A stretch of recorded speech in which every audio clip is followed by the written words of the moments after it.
voltei para a gente falar sobre a segunda e última parte da nossa aula de hoje, que é sobre iluminismo. E no primeiro no primeiro vídeo eu falei um pouco sobre contexto, né, e sobre o movimento, a definição do movimento. E agora a gente vai falar do liberalismo político e do liberalismo econômico. Pessoal, no liberalismo político, o que a gente vai ver é uma transformação na maneira de se enxergar a forma como política deveria ser feita dentro da Europa nesse contexto.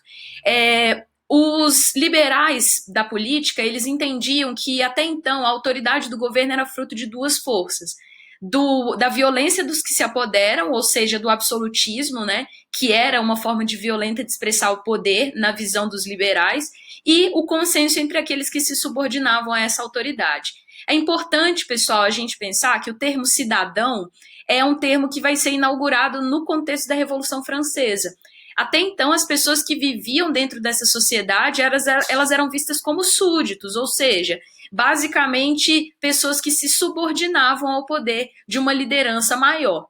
E aí eu vou falar para vocês, então, de três filósofos, o Montesquieu, o Voltaire e o Rousseau. São três filósofos franceses que vão ser utilizados como base aí de vários dos movimentos burgueses do século XVIII, Revolução Francesa e a independência das 13 colônias na América. O Montesquieu ele vai ser crítico ao absolutismo e ele também vai ser crítico à participação da igreja dentro dos assuntos políticos.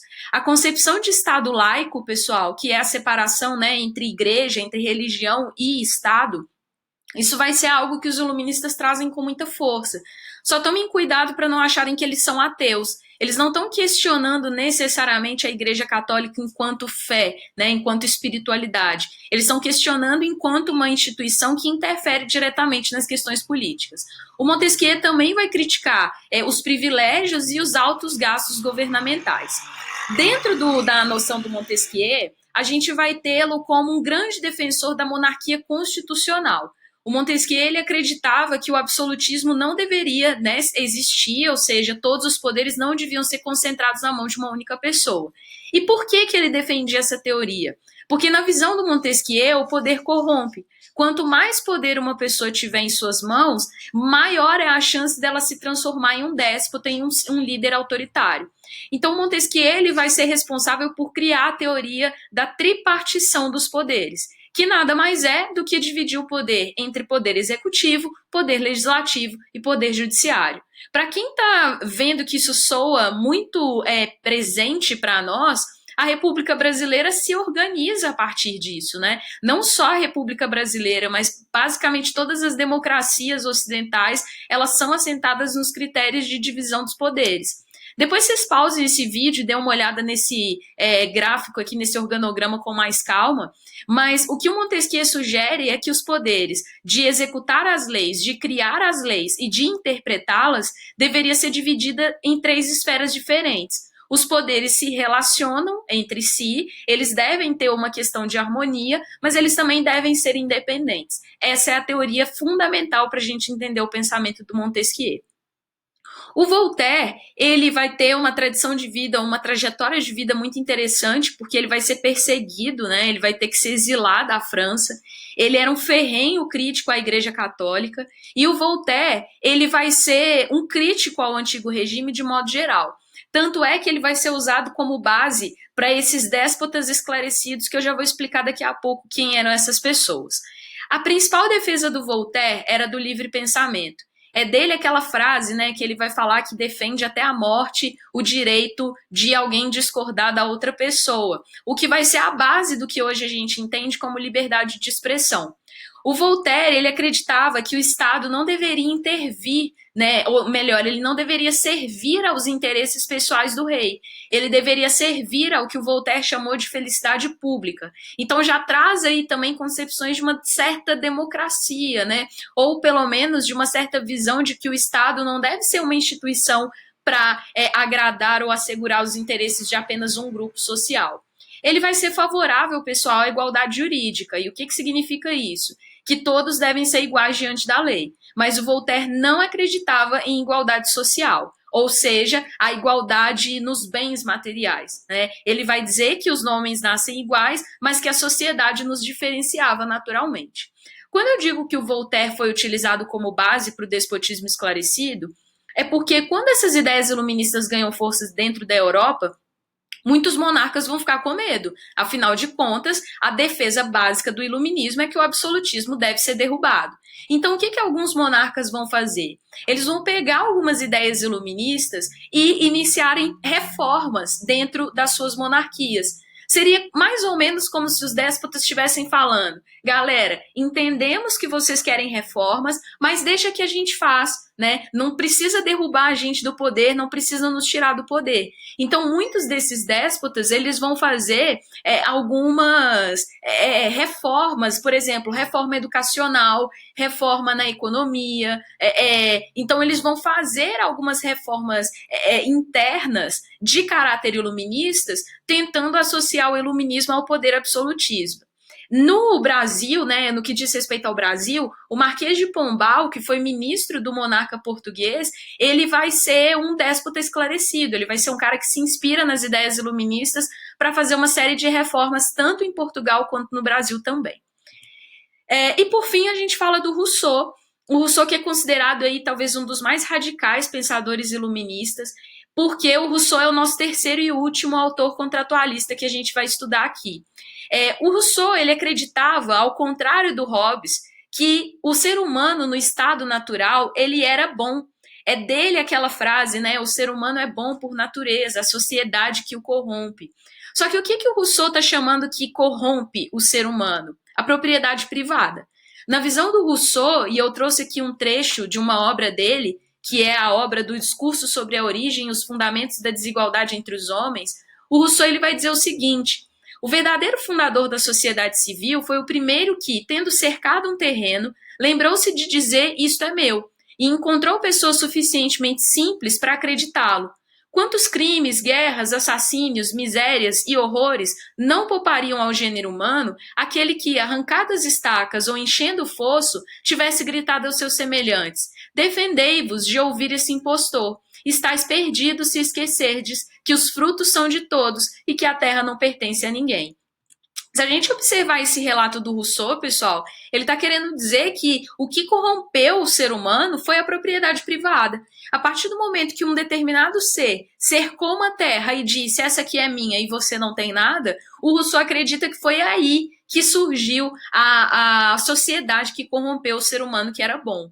E aí é por isso que o Rousseau defende que o Estado ele deve surgir para combater a desigualdade. Ele acreditava que o Estado tinha que ser baseado no que ele chamou de vontade geral, ou seja, o governo deve se organizar a partir da soberania popular. É por isso que, para muitos, o Rousseau é considerado aí um dos caras que vai pensar essa democracia moderna. Se a gente pensar hoje, é a concepção de que nós, cidadãos, nós temos direitos de participar da decisão política. E caso o governo instituído não nos represente, nós devemos ter o direito de retirá-lo do poder. O Rousseau vai influenciar tanto os liberais do 18 quanto também os socialistas do século XIX, que a gente vai falar mais para frente. O Rousseau também tem as suas controvérsias, tá, gente? Ele acreditava que as mulheres não deveriam ser educadas, que as mulheres instruídas, elas poderiam se emancipar demais, e isso era considerado um risco ao poder dos homens. Então a gente sempre tem que colocar isso em pauta, né? Que por mais revolucionárias que fossem as ideias desses caras, tem aí as suas pitadas de elementos conservadores, porque o iluminismo não contempla, por exemplo, a participação das mulheres na política, nem na vida pública. Então, quais que são as considerações que a gente pode fazer sobre o liberalismo? Primeiro, que vão ser por excelência uma ideologia burguesa, porque a burguesia queria ter o direito de participar da política, e para isso eles precisavam transformar a sociedade, que fosse uma sociedade que enxergasse todo mundo da mesma maneira. Só que no século XIX, os liberais vão ser considerados conservadores, principalmente porque eles defendem só a igualdade jurídica e não defendem tanto a igualdade social. É por isso que doutrinas como o anarquismo, como o socialismo vão vir para falar de princípios de igualdade social também.